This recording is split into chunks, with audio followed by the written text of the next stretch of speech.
Hi everyone. Today we're going to run through a quick introduction for Universal Design for Learning, also known as UDL.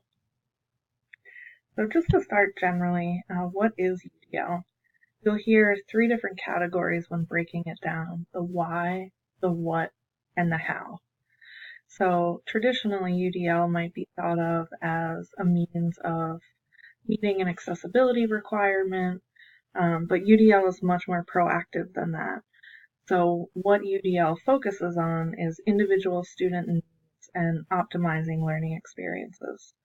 For example, if you had a learning objective such as analyzes 19th century literature, a traditional classroom would have a reading and then an essay. We wouldn't have multiple means of interpreting that information. It would usually just be a reading, and we wouldn't have multiple means of students demonstrating the mastery of that learning objective. So just an essay would be the only format that would be expected of them. I pulled in this quote from TopKit, which is a very cool interactive learning community based at University of Central Florida. But what they said is that instead of a one-size-fits-all approach, thinking about flexible instructional methods, materials, and assessments that takes in all different populations. So we're not just thinking of students that require accommodations, ESL students, or others that we might have provided alternatives for. We're providing the entire class with an alternative instead. And it's much more proactive than waiting for an accommodation to come in. So for example, if a student was not a visual learner, we wouldn't wait to have things like transcripts available or an ebook available with an audio transcription, or some of these things that we do a little bit more reactionary would be just up front and center in the classroom for any student to use.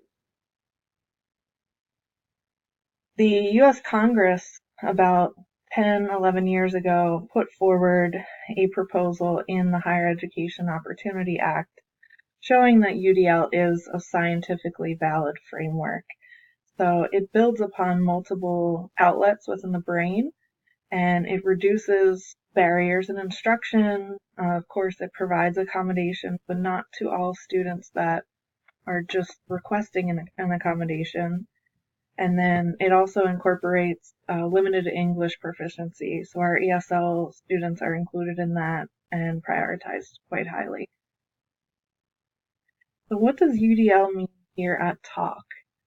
I'm sure as we go through the multiple means in later videos, you will realize that you've already been doing a lot of UDL things in your courses. But where we really got focused in the past few years was under a Balfour grant. And we've developed over 20 courses at this point in the past 2 years. And in addition to adding UDL elements, we've been doing a pre and a post test for both CAS standards and QM principles. The main difference between them: CAS is very specifically UDL aligned, where Quality Matters is more what is a quality online course inclusive of UDL components. So if one were to be a little bit more important under Balfour, I would say CAS. And both of them have pretty specific rubrics with criteria for you to check off how you're doing throughout the course while you're assessing it. A few places that you might have noticed UDL being added is within our overviews, our required resources, within our prompts, and within our rubrics. So I pulled just one sample course here. Of course, we have over 20 at this point, so feel free to reach out to any program director that's gone through it. I'm sure they'd be willing to share. But for this sample, I have a well course.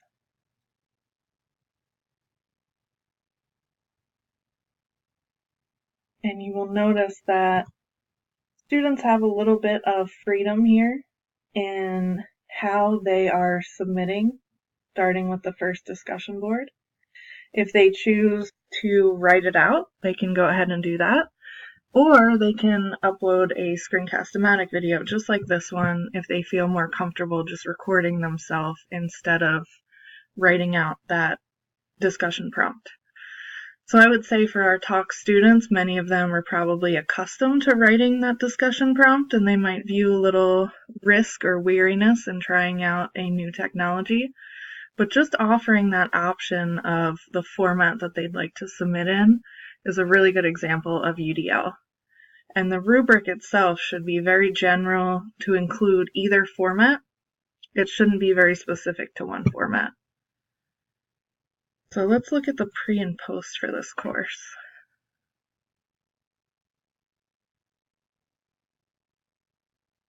You will see that out of 100 points, this scored 82, which is quite high.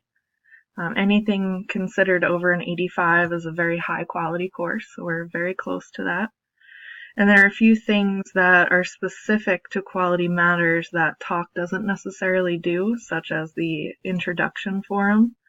As you know, in week 1, we only have very specific academic content.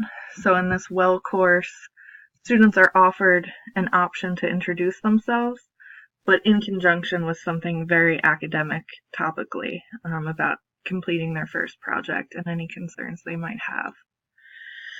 So we've had a Quality Matters UDL expert go through all of our courses and do these assessments. And you'll see that the pre is here and the post is here. So anything that was not met has been switched to met. And any of these points here are points on the rubric. So say you have your first course reviewed and you're not really sure what 1.9 means. Go ahead and pull up the QM rubric and you can look 1.9, introduce yourself to the class. So all of these numbers here are the same numbers that are in your pre and post. And then all of these points here are how it adds up to 100.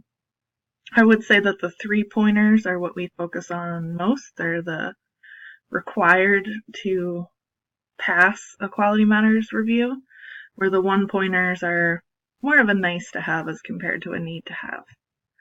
So if you're ever wondering what's going on specifically with one that was not met, just refer back to this rubric.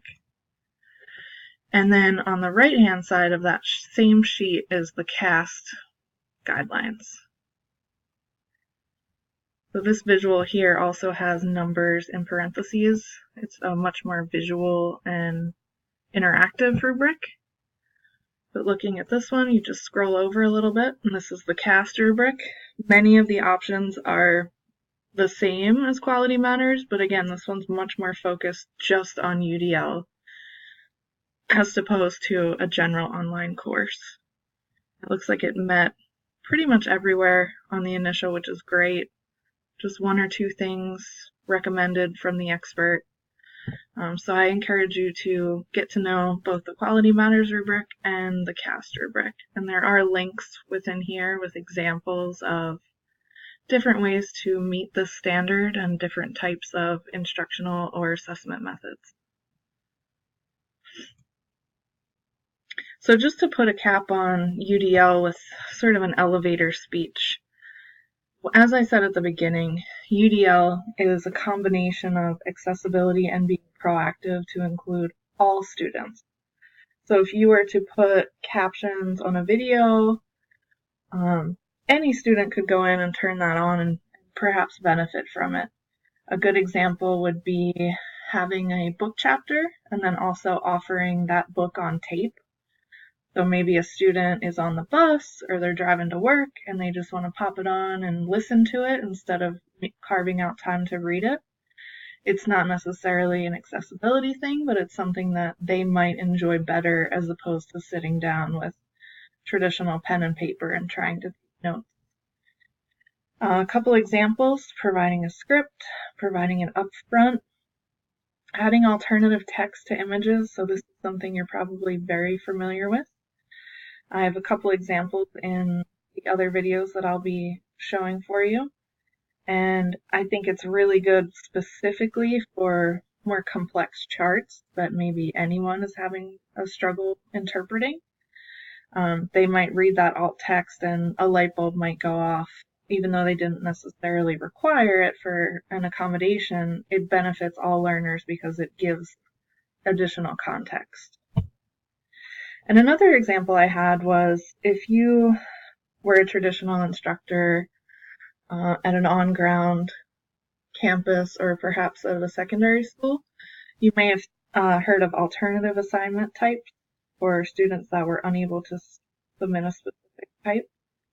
So thinking of that in a broader context to include all students, you could offer them, like upload a video or write a paper or create a PowerPoint or a voiceover PowerPoint. And then students would choose whatever they feel most comfortable with. So giving them a varied assignment type submission is a really good way to have them take ownership of their learning. These are a couple links for additional reading. As I mentioned at the beginning, this is a really good collaborative place with discussion boards for program director types and faculty members. We do have a UDL SME training course with a ton of CAST links, and then CAST is really the main resource for all instructional design when it comes to the UDL framework.